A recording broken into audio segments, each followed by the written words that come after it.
Good morning and Har Har Mahadev મિત્રો। અત્યારે વાગ્યા છે સવારના 4 અને અમે લોકો પૂગી ગયા છીએ રેલવે સ્ટેશને અમદાવાદના।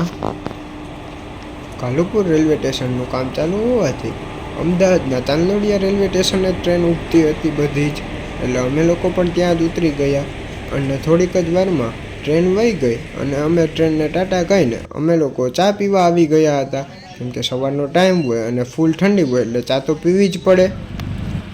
પછી અમે લોકોએ ઓનલાઈન ઓટો બુક કરાવીને માસીના ઘર તરફ વયા ગયા, કેમ કે સવારનો ટાઈમ હોય એટલે રિક્ષાવાળા અમદાવાદમાં બહુ ભાડું લે, એટલે મેં ઓનલાઈન ઓટો બુક કરી અને અમે લોકો નીકળી ગયા હતા અમારા માસીના ઘરે। એટલી જ વારમાં આવી ગઈ હતી સાબરમતી નદી અને રાતનો મસ્ત મજાનો નજારો જોવા મળી રહ્યો હતો। હવે ઘડિયાળમાં 9 વાગી ગયા છે અને અમે લોકો જઈએ છીએ ખરીદી કરવા માટે ટંકશાળા બાજુ।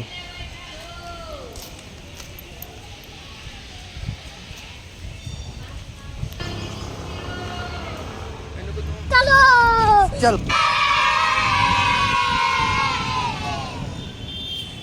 હવે ઘડિયાળમાં વાગ્યા છે 11 અને અમે લોકો પૂગી ગયા છે ટંકશાળ રોડ, કેમ કે વેડિંગ ડેકોરેશન માટેની બધી જ વસ્તુ અહીંયા હોલસેલ ભાવે અને સસ્તી મળી જાય છે।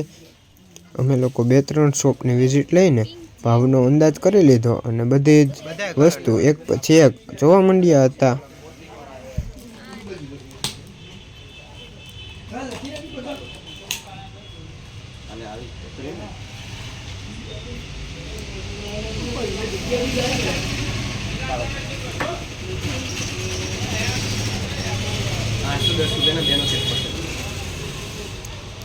બેમાં બેલ્ટ ને હા બંને બેલ્ટ આવશે।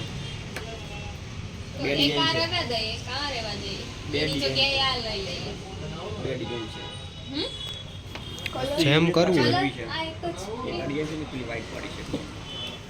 આ શોપ પર ઘણી બધી વેરાયટી હતી, જેમ કે ગિફ્ટ દેવા માટે હેમ્પર, રેપિંગ, પછી અવનવી બેગ્સ હતી, ઘણી બધી વસ્તુ અહીંયા હતી નવી નવી જે આપણે જોઈએ જ ન હોય એવી। અને આ શોપ પર અમને સસ્તી, સારી અને ક્વોલિટીવાળી વસ્તુ વ્યાજબી ભાવે અને હોલસેલ ભાવે મળી ગઈ હતી, એટલે અમે લોકો અહીંથી જ બધી વસ્તુ ખરીદી કરી હતી।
પછી યાગુ દીદી એક એક વસ્તુને સિલેક્ટ કરવા માંડ્યા હતા, કેમ કે આપણે બધું અહીંથી જ લેવાનું હતું, એટલે બધી જ વસ્તુ એક એક કરીને લેવા માંડ્યા હતા। હવે ઘડિયાળમાં વાગી ગયા છે 1 અને આપણે બધું સિલેક્ટ કરીને બધી ખરીદી થઈ ગઈ હતી અને આપણું બધી જ વસ્તુ પેક થવા માંડ્યું હતું। એક વખત અમને લોકોને લાગી ગઈ હતી ભૂખ, એટલે અમે લોકો નાસ્તાની શોધમાં નીકળી ગયા અને ફાઇનલી અમને લોકોને એક દુકાન મળી ગઈ હતી જ્યાં સેન્ડવિચ મળી રહી હતી, એટલે મેં, ઋતુ અને યજ્ઞએ અમે ત્રણેય સેન્ડવિચ ખાઈ લીધી હતી।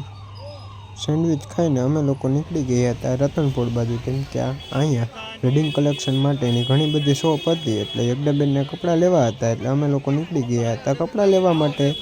કપડાની ખરીદી કરીને બહાર નીકળ્યા ત્યાં આકાશમાં કંઈક જોવા મળી રહ્યું હતું, કોમેન્ટ કરીને કહેજો કે તમે આને શું કહો છો. હું તો આને રોકેટ જ કહું છું. હવે ઘડિયાળમાં વાગી ગયા હતા 5 અને અમે લોકો આવી ગયા હતા બાપુનગર, કેમ કે અહીંયા ભીડભંજન માર્કેટ બહુ મસ્ત ભરાય છે અને બધા જ કપડાં કટલેરી બધી જ વસ્તુ અહીંયા મળી રહી છે. એટલે અમે લોકો આવી ગયા હતા ભીડભંજન માર્કેટમાં.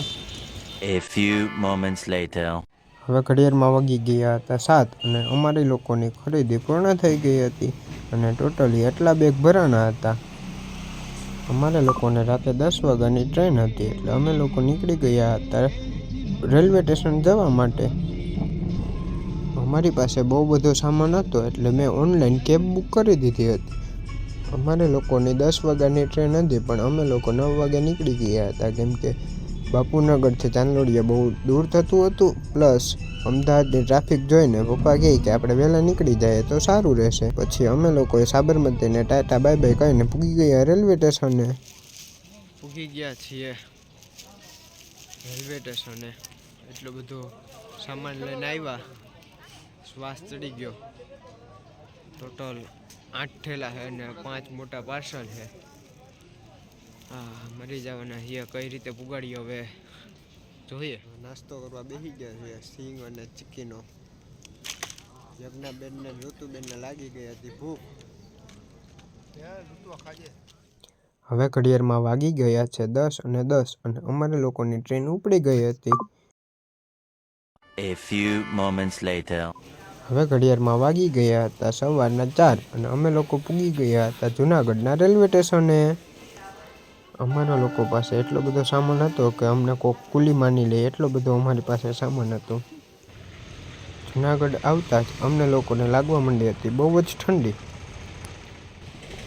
હવે અમે લોકો પોટલા બિસ્તરા લઈને ઘર તરફ જવા માટે નીકળી ગયા હતા. બસ આજ માટે આટલું જ. જો તમને આ વિડીયો ગમ્યો હોય તો લાઈક કરો, કમેન્ટ કરો, તમારા મિત્રો આને શેર કરો અને જો તમે ચેનલ પર નવા હોય તો સબસ્ક્રાઈબ કરો.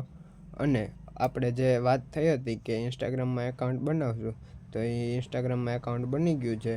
તમે ઇન્સ્ટાગ્રામમાં સર્ચ કરશો કે ભટ્ટ આર્ટ એન્ડ ક્રાફ્ટ એટલે તમને અમારી આઈડી મળી જશે અને ડિસ્ક્રિપ્શનમાં પણ આઈડીની લિંક રાખેલી છે.